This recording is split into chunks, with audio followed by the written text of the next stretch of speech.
Hello and welcome to the Felecia Taylor Arts Legacy Series. I'm Michael Williams. Our guest today, Randolph Smith, music director for the Palm Beach Elementary School Orchestral Strings Program. It's a wonderful part of our community, and in fact, many of his students have played for the last several years at the Welcome Back Community Forum for the Palm Beach Civic Association at the Mandel Recreation Center. It's just wonderful to see you here today, sir. Thank you for having me. And talk about these youngsters. Talk a little bit about the program for those viewers who are not aware. As you mentioned, Palm Beach Public, we're on the island. Yeah. We're right off of the Middle Bridge, right across the street from the Four Arts Center. We are an elementary K through 5 school, Right. and about roughly over 40% of the school's population is in the orchestra program. Wow. And let me ask you, so when you say 40%, how many youngsters do you have coming through each year who are part of this wonderful program? This year we are roughly about 160. And you're in charge of all that. You've got to tell us your secret, how you manage 160 as the musical director and are so cool and calm and collected. Patience, coffee, because they have a lot more energy than we do. And I do have an assistant that helps me. And great love for the children and their musical futures.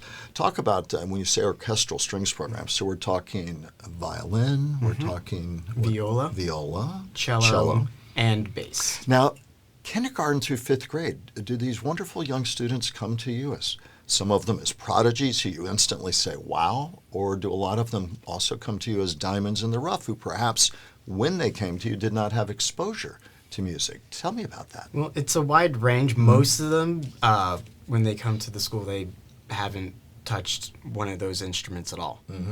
Many of them start in kindergarten with us. A few join the school later. We're one of the school district's choice programs, so students that live in the county but live perhaps maybe down in like Lake Worth or live in Jupiter perhaps can come to the school through the choice program. So some of the students, they come in 2nd grade or 3rd grade, and some of those students have had musical experience beforehand, but most of them when they're in kindergarten, it's the first instrument they've ever really touched.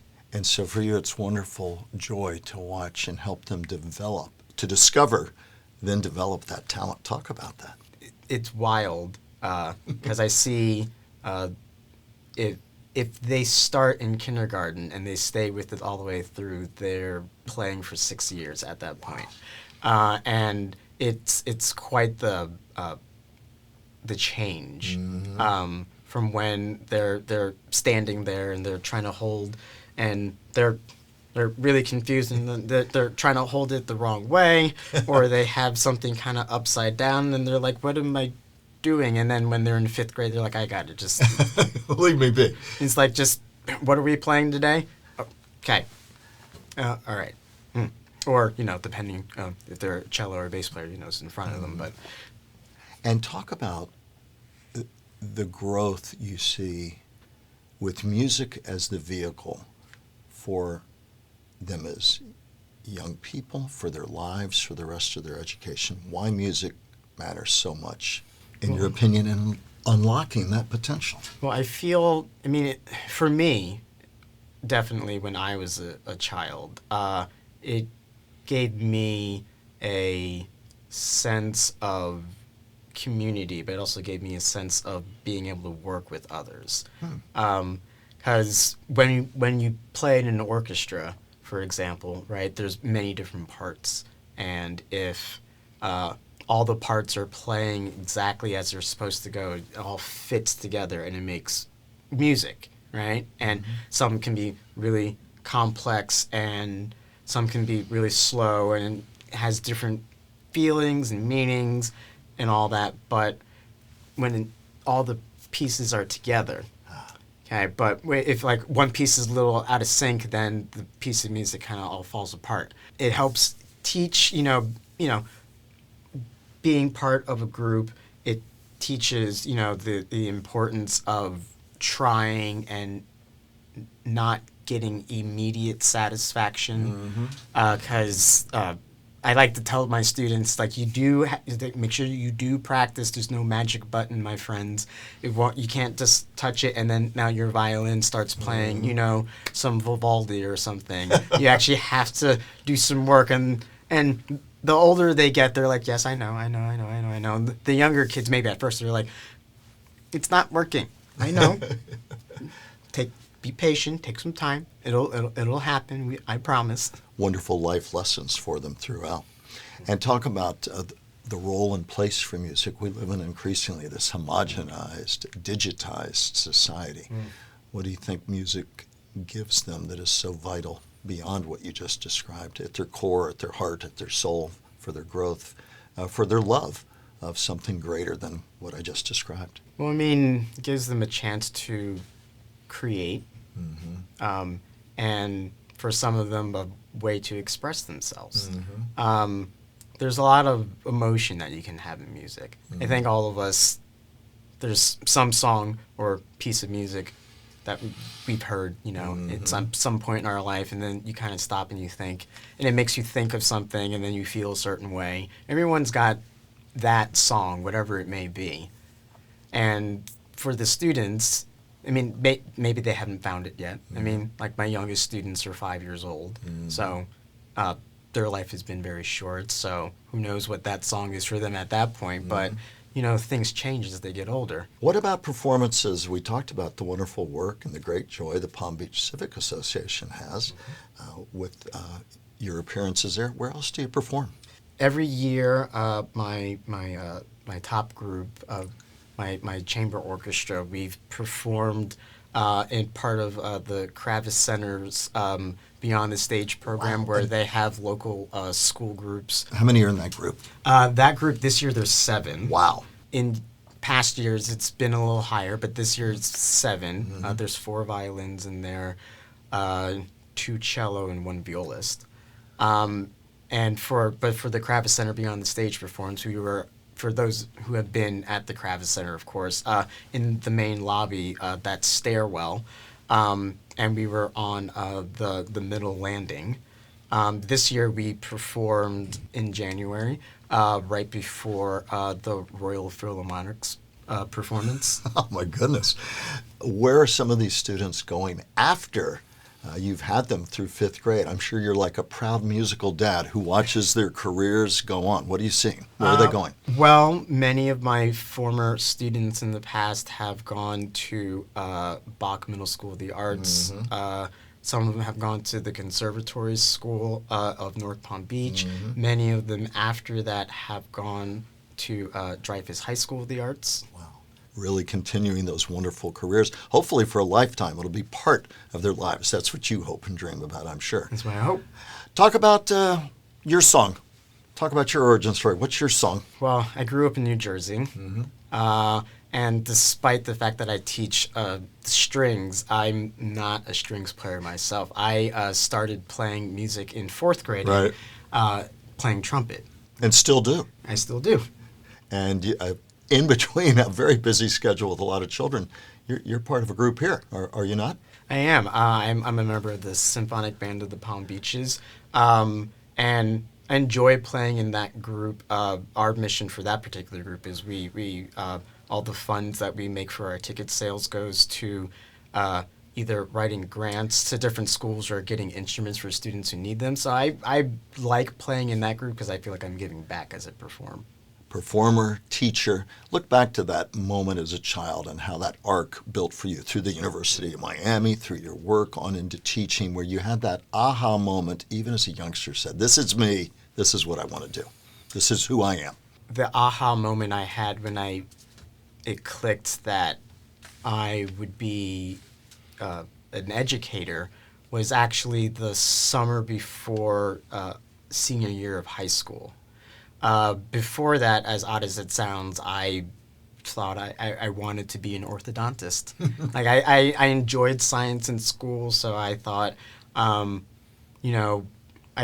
want to do something where I help people somehow. And I was like, well, I like science, so I'll go to school, and then I'll go that particular route because I don't want to be like a doctor. mainly because I didn't want to do the same thing as one of my older brothers. So what flipped the switch to music for you and to education and music? Well, I'd always, in high school and a little bit in college, in my summer months, I worked at various summer camps. And but this particular week, I was at a camp myself. I was at a music camp, a jazz camp in New Jersey. And it was at the end of the day, and all the organized activities were done. And since it was a jazz camp, pretty much most of the evenings was just a bunch of us just getting together and just jamming, because that's what you do when you're at jazz camp. And when jam session was done and we're all super tired and it's like 11 o'clock at night, we're all going back to the rooms to fall asleep, I was like, why do I want to be an orthodontist? I was like, I seem to like kids. Right. They seem to like me. I like music. Why do I want to be an orthodontist? Playing music, drilling on teeth. There was you yeah, made a choice. Looking back, I have no idea really why I wanted to be an orthodontist. A lot of great orthodontists out there. Let me quickly say, for any orthodontist out there watching, what are your great moments? You have such a good group of children coming through each and every year. What are some of the highlight moments? What's that aha moment you'll have with them as they start to get it, as they start to grow, that really brings you joy and a smile to your face? Well, what does it for me is when, for my students, when it clicks. And it doesn't really matter what level of my student is, whether it's one of my beginners or it's one of my more advanced students that have been with me for years. When we're trying something new and it's challenge them past their normal comfort zone, and they're working on it and they're working on it and they're not getting it and they're not getting it, and then their persistence pays off and something happens and it's like, that's how that goes. And then that, for me, that's the moment. Final thoughts. I talk a lot about AI these days because we hear about it all the time. It's everywhere. Why do we need to make sure, and how do we make sure that we keep that human involvement, that human component, that human creativity, beginning with youngsters all through their lives, and why that's so important, and why you hope that part of your mission is helping us remind each other about the need to keep and grow that space? Well, I mean, AI, like other technology, I feel is a tool. And it has a purpose, okay, and it's something that we can use, for ourselves. But I don't feel like it is like us, right? Like we think, That's interesting. we have life experiences, and then our life experiences change how we look and how we think about the world, and those experiences go ahead and shape what we do and how we do it. And music's a big part of that down through the ages. Music is a really big part of that. AI, for all of its uses or its flaws or its greatness, it doesn't have that. Not like we do. I mean, we have to feed it to it, basically, where we experience it. Final thought for somebody in joyful work with a great group of students at Palm Beach Elementary School, music director for the Orchestral Strings program. Final thought. I've learned as much from the students as they have from me. And the biggest thing you've learned from them is what? What it was like when I started. Yeah, the joy of that. What it was like when I started. They're lucky to have you, Randolph Smith. Thank you for being our guest today. Thank you for having me. And you all are entertaining a community. You're teaching children and an appreciation of music. It doesn't get any better than that. Next time, bring your trumpet. Sure. We'll have you play for us. No problem. As always, we appreciate you being our guest, and you can watch this or any episode anytime. I'll tell you how to do that. Make sure to share it with your family, your friends, whoever. And, of course, for all of that, to see everything, every episode, with all of our wonderful guests, go to palmbeachcivic.org. Have a wonderful day.